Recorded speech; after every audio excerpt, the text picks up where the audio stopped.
Portatevi le sedie, ai film pensiamo noi. Sembrava questo il motto di Marcello Murru, artista ogliastrino che da anni ripropone il cinema all'aperto nella sua Arbatax, all'interno dell'affascinante cornice senza tempo di Cala Genovesi. Un approccio quasi familiare che nasconde però una cura del particolare che solo i grandi appassionati possono avere. Ma Murru e il suo socio nell'iniziativa, ovvero Franco Muccieli, proprietario del cinema Garibaldi di Tortolì, sono andati oltre, le sedie erano già pronte per gli spettatori, ma qualcuno ha dovuto comunque arrangiarsi, visto il successo della manifestazione che ha attirato un vasto pubblico grazie alle 3 proiezioni programmate, Piccola pesca, Pugni chiusi e il ritratto di mio padre. C'è stato spazio anche per il libro Dentro di Sandro Bonvissuto e per mostrare le foto di Daniela Zedda che ritraevano Maria Lai. Piccola pesca parla della situazione dei pescatori a Teulada, ormai costretti a rinunciare in parte al loro lavoro a causa delle esercitazioni militari. Pugni chiusi è il docufilm di Fiorella Infascelli, premiato a Venezia, che parla dell'esilio volontario sull'Asinara degli operai Vinils, mentre il ritratto di mio padre è l'omaggio di Maria Sole Tognazzi al grande padre Ugo.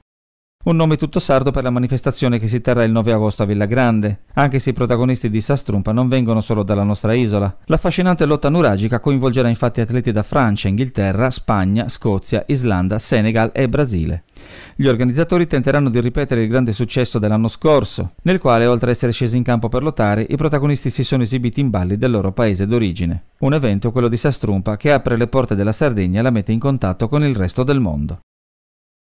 Di teatro, ma anche di cultura e di turismo culturale si è parlato giovedì scorso a Perdas de Vogu in un interessante convegno organizzato dalla compagnia teatrale Sabrulla insieme a Comune e Proloco.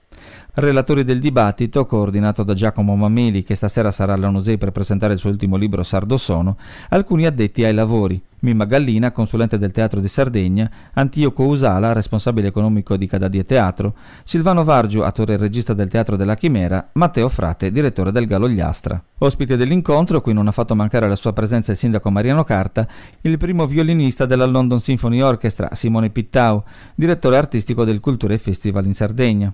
A fare gli onori di casa Caterina Boi, presidente della compagnia Sabrulla. Tutti hanno sottolineato l'importanza del teatro e della cultura in genere dal punto di vista sociale, didattico ma anche economico, smentendo l'assunto dell'ex ministro Tremonti secondo il quale con la cultura non si mangia. Un accento particolare è stato posto sui laboratori, veri centri di aggregazione sociale e culturale. Un felice esempio di questi ultimi, Caramore, ha aperto il 13° Festival dei Tacchi Ogliastra Teatro. Nella sala Barigau di Ulassai, Gremita, si sono esibiti gli attori cantanti del corso curato dal Laboratorio di Arte Scenica alla Vetreria di Cagliari. Un lavoro eccellente, pieno di ironia e poesia, nato dalle mani e dalle menti di Alessandro Magia, Mario Madeddu, Giorgio Del Rio e Manuel Cossu. La settimana che comincia oggi sarà caratterizzata proprio dal Festival dei Tacchi e dallo Yerzu Wine Festival che si concluderà con Calici di Stelle la sera del 10 agosto.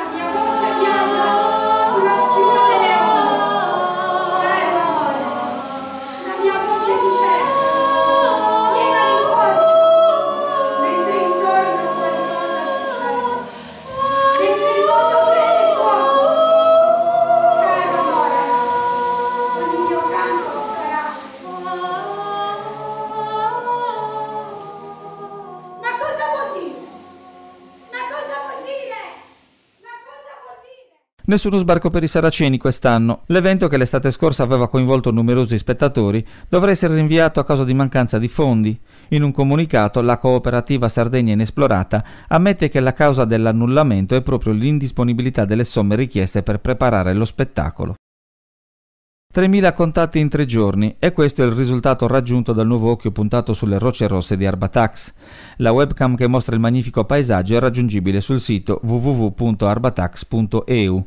Il fenomeno delle webcam non è nuovo, le piccole telecamere, presenti in varie parti del mondo, hanno sempre affascinato gli internauti e quella piazzata ad Arbatax avrà sicuramente un sapore nostalgico per chi è stato in vacanza nella frazione di Tortolì e per chi ha vissuto in Ogliastra e si trova fuori dalla Sardegna.